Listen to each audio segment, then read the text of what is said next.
Bu Retno, kali ini kita khusus ngobrol tentang need of difference ya, Bu. Oke, Mbak. Need of difference ini nggak kalah pentingnya dengan need of achievement, Bu. Nah, need of difference ini kalau saya baca-baca di literatur, artinya adalah kebutuhan untuk menyesuaikan diri, mengikuti, menuruti, patuh terhadap aturan, norma, menyesuaikan diri dengan kesepakatan yang ada. Oh ya. Nah, Oke. need of difference ini pertama kali diungkap di dalam dunia psikologi oleh Bapak Edwards, Bu. Ya. Bapak Edwards, ya Alan Edwards, beliau bahkan mengembangkan alat ukur dengan adanya salah satunya need of difference dengan need-need yang lain juga yang akan kita bahas nanti selanjutnya lah, Bu. Tapi ini kita satu topik dulu aja, Bu, need of difference. Gimana, setuju, Bu? Setuju, Mbak. Nah, Bu Retno, Ya. menurut pengalaman Bu Retno atau menurut teori-teori yang pernah Ibu baca atau diaplikasikan ke dalam kehidupan sehari-hari, menurut Bu Retno seberapa penting need of difference bagi kehidupan seseorang? Pertanyaannya seberapa penting ya, Mbak? Kalau kita lihat sih sebetulnya menurut saya sangat penting ya need of difference ini. Kalau menurut definisinya tadi kan need of difference itu kan kebutuhan untuk melakukan penyesuaian diri pada aturan ya, Mbak. Seperti Ya, kita ketahui bahwa begitu kita lahir itu kita sudah berada di dalam suatu lingkungan ya. Nah, misalnya anak kita lahir sudah ada di dalam pertama kali adalah lingkungan keluarga. Terdiri dari keluarga. ayah dan ibu ya. Ayah dan ibu nanti masih ada yang dengan neneknya, dengan pembantunya dan lain-lain. Nah, setiap lingkungan baik besar ataupun kecil itu kan memiliki tatanan ya atau aturan begitu ya. Mungkin kalau Mbak Monik melihat keluarga Mbak Monik sendiri itu kan juga ada aturan-aturan tertentu yang harus dipatuhi oleh putranya misalnya ya Mbak. Iya, iya. Betul, betul, betul, Bu Hal Retno. kecil sekali adalah ketika seorang anak itu usia kira-kira 1 tahun mungkin ya dia sudah bisa berinteraksi, itu sudah diajarkan aturan sopan santun loh. Misalnya ketemu orang begitu, yuk salim dulu, meskipun itu secara halus itu adalah aturan bahwa ketika bertemu dengan orang itu harus lebih sopan begitu ya, harus menyapa sopan begitu. Nah, tatanan ini akan lebih variatif lagi ketika seorang anak itu lebih besar, masuk ke lingkungan yang lebih besar, ketika dia masuk ke playgroup, ke TK, ke SD, dan seterusnya. Sampai nanti ketika sudah besar, sudah bekerja, sudah berkeluarga, tatanan yang ditemuinya itu adalah semakin kompleks begitu. Complicated ya, Bu Iya, Retno. betul.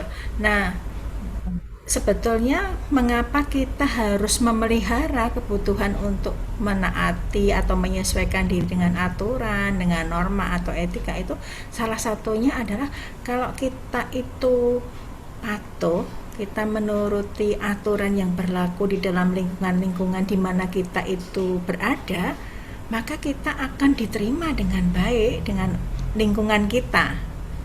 Mhm. Setuju nggak, Mbak, dengan pendapat itu?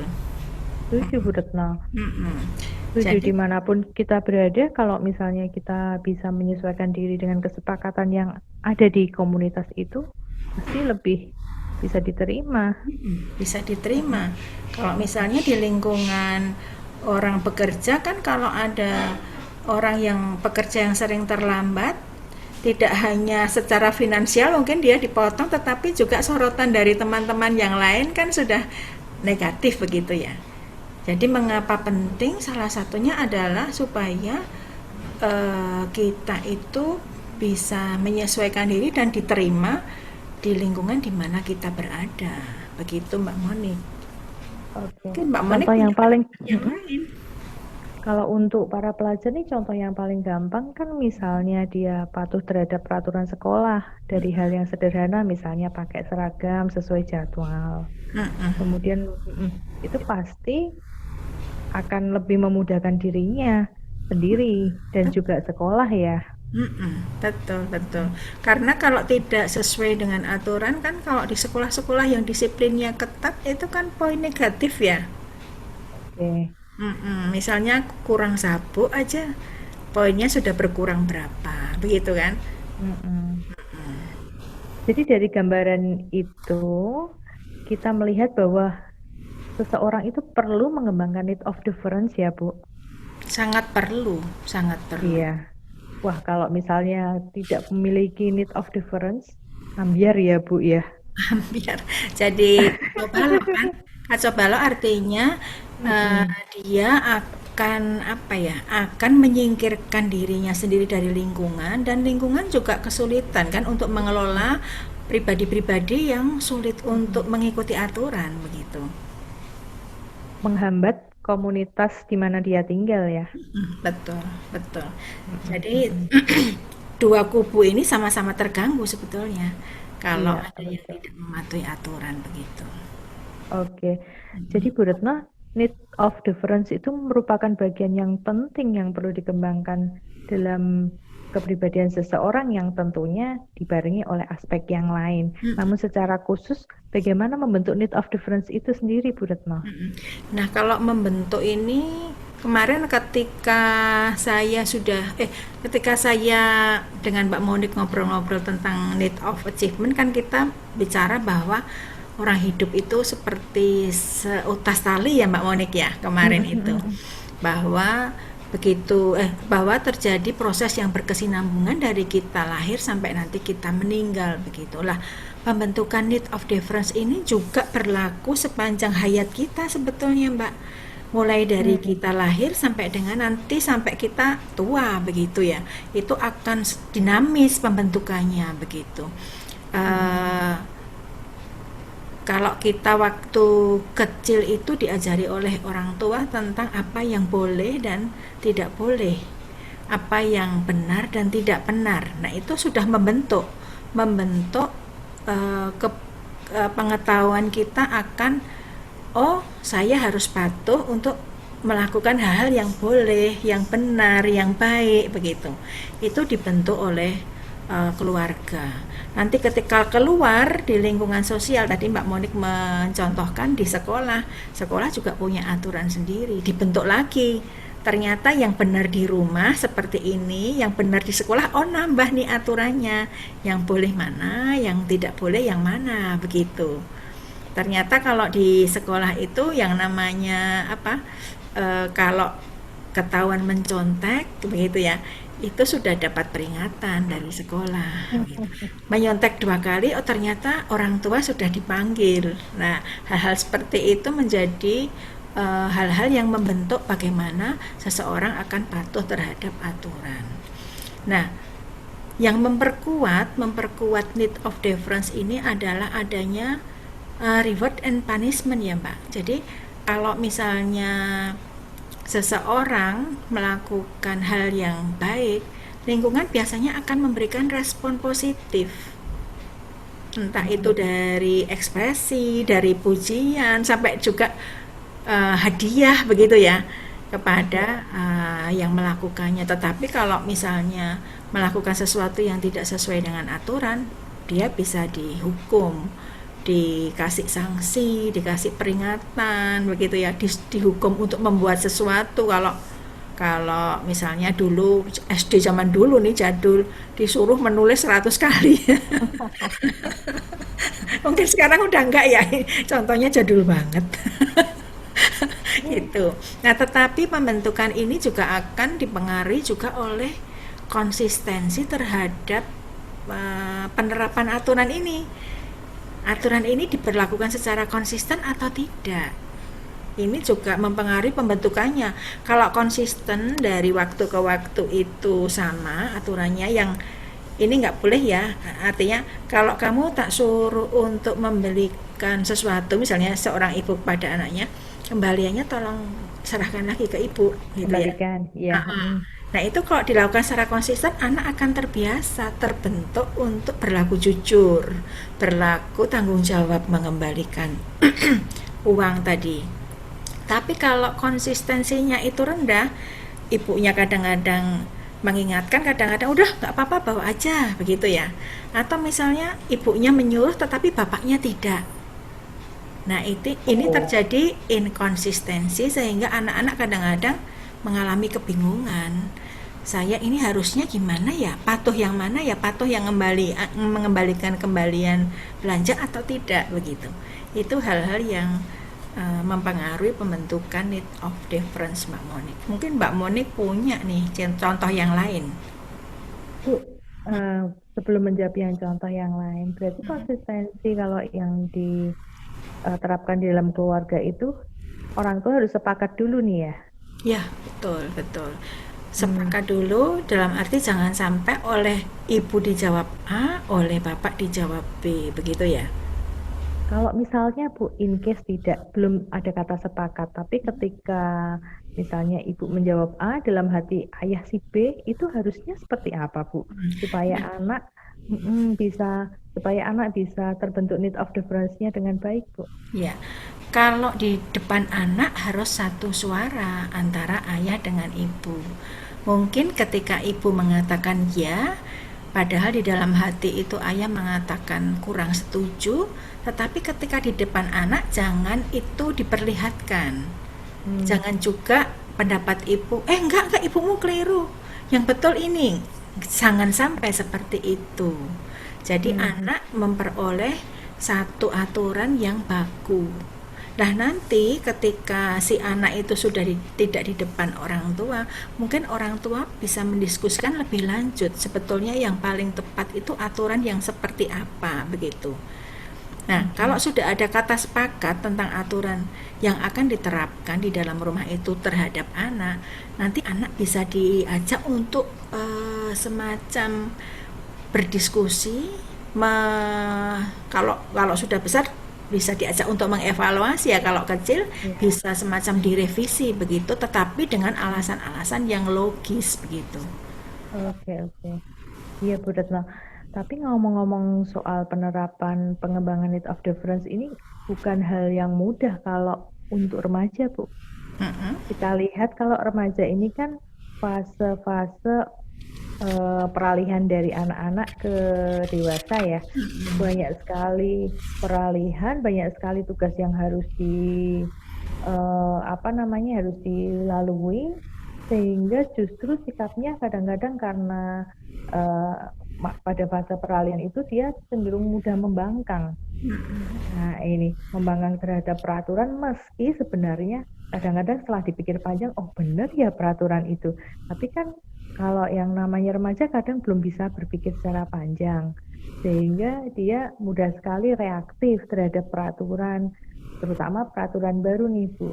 Nah, ini gimana ya, Bu, caranya supaya atau tipsnya supaya remaja itu bisa meminimalisasi sikap eh, untuk need of difference yang rendah atau eh, kurang patuh terhadap kesepakatan atau peraturan yang sudah disepakati di lingkungan. Ya. Nah, mungkin kalau need of difference pada remaja itu memang agak sulit ya, artinya agak sulit itu karena tadi Mbak Monik mengatakan diwarnai oleh emosionalitas remaja ya, dan kebutuhan remaja untuk menunjukkan identitasnya. Ini loh aku sudah besar, jangan diatur-atur gitu kali ya. Iya. Memang itu menjadi suatu kerepotan sendiri baik bagi lingkungannya maupun sebetulnya bagi remaja ini. Jadi remaja ini pada orang tertentu mengalami proses yang cukup sulit untuk meredakan dirinya, emosinya, lalu perkembangan fisik yang menimbulkan ketidaknyamanan pada dirinya begitu ya. Tetapi perlu diingat bahwa ketika seseorang memasuki remaja itu sudah terjadi perkembangan kognitif yang luar biasa begitu ya. Kalau pada masa kanak-kanak perkembangan kognitifnya itu masih pada tataran yang konkret, Hmm. artinya ketika dijelaskan harus dengan bukti gitu ya. Hmm. Tetapi ketika pada waktu masa remaja itu remaja sudah pada pemikiran Nalarnya yang ya. abstrak ya, abstrak. Mm-mm. Sebetulnya dia sudah mempunyai daya bayang, imajinasi begitu ya. Imajinasi bahwa ketika saya melakukan hal-hal yang seperti aturan, itu saya mendapatkan banyak apa ya, banyak kenyamanan karena tidak dimarahi misalnya ya, tidak dimarahi, relatif hidupnya lebih nyaman begitu ya. Itu remaja sudah bisa berpikir seperti itu, jadi sudah bisa melihat kalau saya melakukan A, saya akan mendapatkan respon dari lingkungan saya seperti ini begitu ya. Dan mungkin Mbak Monik juga eh, bisa mengaitkan ini dengan kebutuhan-kebutuhan yang lain. Artinya need of difference ini tidak berdiri sendiri kan. Kalau Iya. remaja mungkin sudah mempunyai, oh saya ingin berprestasi, misalnya seperti itu. Oh saya ingin mendapat pengakuan dari orang lain, misalnya seperti itu. Sehingga dengan dinamika kebutuhan yang lain ini, kebutuhan untuk menyesuaikan diri ini menjadi muncul. Kalau saya ingin berprestasi, tidak dianggap sebagai anak yang bermasalah, berarti saya harus mengikuti aturan. Misalnya seperti itu. Jadi memang dinamika kebutuhan ini harus diperkenalkan kepada remaja secara lebih lebih apa ya? Lebih lengkap ya. Sehingga tidak kaku kalau misalnya orang tua atau sekolah atau lingkungan menerapkan aturan, mungkin si remaja bisa diajak berdiskusi supaya dia juga bisa melihat, oh ternyata kalau saya mengikuti aturan ini efeknya seperti ini, aturan ini tujuannya seperti ini, jadi tidak searah gitu ya, pokoknya ini tidak. Tetapi si remaja bisa diajak diskusi, perkembangan kognitifnya sudah bisa diajak untuk menganalisa bagaimana peran aturan itu terhadap kebaikan dirinya dan kebaikan lingkungan begitu. Jadi sosok penting bagi remaja untuk mengajak, mengembangkan need of difference itu yang pertama pasti orang tua ya, Bu. Orang tua. Padahal kalau anak remaja itu mungkin agak menjaga jarak dengan orang tua. Tidak seperti waktu kanak-kanak, Bu. Nah, ini gimana caranya orang tua bisa masuk ke situ? Ini perjuangan orang tua loh ini. Itu ya, Bu. Iya, jadi orang tua memang ketika anaknya memasuki remaja ini harus menggeser perannya. Artinya dia harus bisa menjadi sahabat bagi anaknya. Sahabat bagi anaknya, eh, bahkan ada orang bilang kalau seseorang anak itu bisa cerita apapun kepada orang tua itu suatu privilege ya, suatu kemewahan gitu ya. Sehingga orang tua harus belajar terus untuk sebetulnya minatnya anak itu apa. Sebetulnya ketika masuk mengajak ngobrol ke anaknya itu topik pembicaraan yang paling mudah untuk bisa dibicarakan bersama anak-anaknya itu apa? Oh, entah itu tentang musik, tentang film tentang remaja atau novel Ya. remaja begitu. Nah, dari situ sedikit demi sedikit orang tua bisa memasukkan hal-hal yang bisa menjadi remaja itu bisa menerima begitu. Jadi seperti waktu menghadapi anak-anak itu kalau ngomong dengan anak-anak itu kan hidung ketemu hidung ya, Bu ya. Berarti remaja juga begitu ya, tapi bukan berarti hidung ketemu hidung secara fisik, tetapi apa yang sedang dipikirkan oleh anak itu, misalnya lagi suka Korea ya kita masuk Korea, dari Korea itu atau dari suka lagu kesukaan kita masuk ke situ, begitu ya Bu Retno. Wah, Betul. gampang-gampang susah ini Bu Retno. Kalau tidak dipupuk dari anak-anak susah nih Bu Retno ya kan? Iya, memang Mm-mm. semuanya itu prosesnya harus berkesinambungan ya. Kadang-kadang ada orang merasa sudah sukses mendidik anaknya ketika anak-anak, tapi ketika remaja kesulitan. Nah, ini memang jadi orang tua itu belajar sepanjang hayat ya. Oke, tadi kan yang pertama orang tua nih yang memegang peranan pertama lah istilahnya begitu, karena remaja kan belum lepas sepenuhnya dari orang tua. Lalu yang kedua sekolah. Nah, kalau di sekolah nih sosok siapa Bu yang menurut Bu Retno kira-kira bisa masuk ke ke siswa didiknya, memberi wawasan tentang pentingnya mengembangkan diri, tidak semata-mata patuh terhadap peraturan saja, tetapi penjelasan lengkap sebab dan akibat itu tadi, Bu Retno. Pertanyaan yang sulit dijawab karena beban guru kayaknya juga banyak banget ya. Artinya Mm-mm. selain mengajar, tapi juga administrasinya banyak begitu ya. Hmm. Apa namanya? Apalagi apa namanya? Tuntutannya juga semakin tinggi begitu. Tetapi memang pada dasarnya semua guru itu fungsinya adalah pendidik ya, bukan pengajar ya. Tidak hanya maksudnya tidak hanya pengajar tetapi sekaligus juga pendidik. Jadi eh, peran sebagai pendidik ini memang dibawa kemanapun beliau ini pergi di dalam, terutama di dalam koridor sekolah ini. Kalau siapanya memang mungkin yang paling bertanggung jawab ya. Kalau saya bilang bertanggung jawab kok ini ya, yang paling banyak perannya lah itu adalah Ya, wali kelas dan guru BK mestinya ya. Tetapi tidak memungkiri bahwa semua guru itu punya fungsi mendidik tadi. Jadi aturan itu sebetulnya bisa diselipkan di mana-mana sih. Apalagi sebetulnya anak remaja itu kok diajak ngomong seneng loh. Jadi anak remaja itu juga butuh perhatian. Ketika sekolah mereka juga senang diajak ngobrol-ngobrol hal-hal yang tadi, hal-hal yang sesuai dengan minatnya tadi. Begitu. Mungkin Mbak Monik punya pengalaman lain atau pandangan lain? ya Bu Retno, saya setuju dengan pendapat Bu Retno tadi bahwa kita dalam mendekati remaja itu harus melihat dulu apa nih minatnya, apa kesukaannya. Itu adalah satu-satunya cara yang paling mudah lah, Bu Retno. Mm-mm. Kalau kita masuk secara kaku, pasti banyak mentalnya nih, Bu Retno. Betul. Mm. Cuman saya sedang berpikir gini, Bu. Gimana ya caranya supaya remaja itu punya kesadaran sendiri bahwa penting nih saya harus patuh terhadap norma, terhadap aturan, karena masa-masa rawan itu menurut saya di remaja itu tadi, Bu Retno.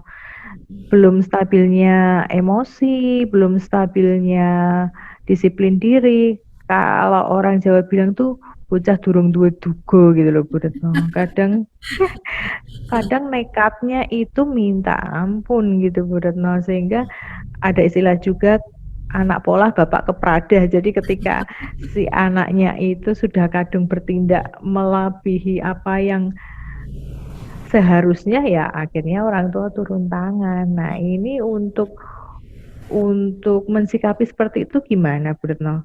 Karena yang paling penting ini sebenarnya need of difference itu muncul secara seimbang pada remaja, itu muncul dari dirinya sendiri, Bu. Betul. Mm-mm. Memang kalau kita lihat orang tua tidak bisa melepaskan sepenuhnya apa namanya anak remaja ini. Bagaimanapun seperti yang Mbak Monik ungkapkan tadi, seorang anak remaja ini kadang badannya sudah seperti orang dewasa tetapi pola berpikirnya, pengelolaan emosinya masih belum stabil ya, sehingga menurut saya peran orang tua di sini sangat besar untuk mendampingi. Jadi tidak menggurui, tidak apa namanya mengatasi begitu tidak, tetapi mendampingi, menemani remaja itu untuk melewatkan seluruh proses dirinya, baik di pekerjaan sekolahnya, di dalam pergaulannya. Tetapi ingat bahwa karena remaja ini merasa bahwa dirinya mampu, kita seperti mainnya seperti main layangan, tarik ulur ya. Tarik ulur. Oh, kapan kira-kira remaja ini bisa didekati? Kapan kita tidak usah ikut campur gitu. Jadi orang tua harus kenal betul apa ya, kebiasaan anaknya, sifat-sifat anaknya gitu. Kacamata anaknya, yang dimaksud kacamata anaknya bagaimana si anak ini memandang suatu persoalan, suatu apa ya? Suatu persoalan yang dia hadapi atau dihadapi oleh orang lain begitu. Jadi kacamata orang tua ini perlu dilepas dulu, ganti dengan kacamata si anak begitu. Dan Oke, orang tua paham. juga meskipun si anak ini apa namanya ada di masa remaja ini kadang-kadang mengambil jarak, si orang tua jangan segan-segan untuk bersahabat juga dengan dengan teman-teman anaknya. Jadi diakrabi si teman-teman ini, kalau datang ya dianggap sebagai anak sendiri, diperlakukan Hmm, dengan hangat, dengan bersahabat begitu. Dengan begitu hmm. kadang-kadang informasi-informasi itu akan kita dapatkan tidak dari anak tetapi dari teman-teman anak itu. Begitu, Mbak. Tapi ini Oh belum menjawab gitu. ya. Belum menjawab. Tapi kiat-kiatnya sebetulnya seperti itu. Mhm. Kalau itu sudah ditumbuhkan ke anak, pasti arahan bahwa seorang remaja itu bisa menumbuhkan kesadarannya sendiri itu akan muncul ya. Ya, relatif kalau orang tua itu dekat dengan anak, anak bisa bercerita kepada orang tua bisa menjadi semacam apa ya, teman sharing, teman diskusi sehingga tahu anaknya mau mengambil sikap seperti apa tahu. Lalu bisa memberi apa namanya, memberi masukan kepada anaknya apa itu tahu begitu. Oke, Bu Retno. Kalau ngobrol-ngobrol dari tadi itu kan eh, banyak sekali keuntungan atau banyak sekali manfaat jika seseorang itu mengembangkan need of difference ya. Mm-mm. Tentu pada porsi yang sesuai ya Bu ya. Karena kalau menurut saya kalau need of difference itu porsinya ketinggian, gimana Bu Retno? Ketinggian ya. Heeh, Jadi need of difference itu memang kita tidak bisa menerapkan itu secara kaku ya. iya. Heeh. Kita lihat dulu sisi positifnya ya. Kalau seorang tadi udah saya Mm, singgung tapi kita akan lihat di sini. Kalau seseorang itu patuh pada aturan, itu sisi positifnya adalah seseorang remaja khususnya juga akan mudah menyesuaikan diri dengan tuntutan tuntutan aturan, tuntutan tugas begitu. Lalu dia tadi saya juga mengatakan akan diterima dalam lingkungan sosial dan selain itu akan mendukung tujuan atau target bersama, misalnya target pembelajaran kalau remaja ya, bisa menyelesaikan seluruh tema itu dengan baik, tema pelajaran dengan baik begitu ya. Tetapi eh, need of difference ini ada juga apa ya, sisi yang perlu diperhatikan begitu. Orang patuh itu kadang-kadang kalau keterlaluan hanya membabi buta, tidak disertai dengan pengertian tentang mengapa dia harus patuh, itu menjadikan seseorang itu pasif.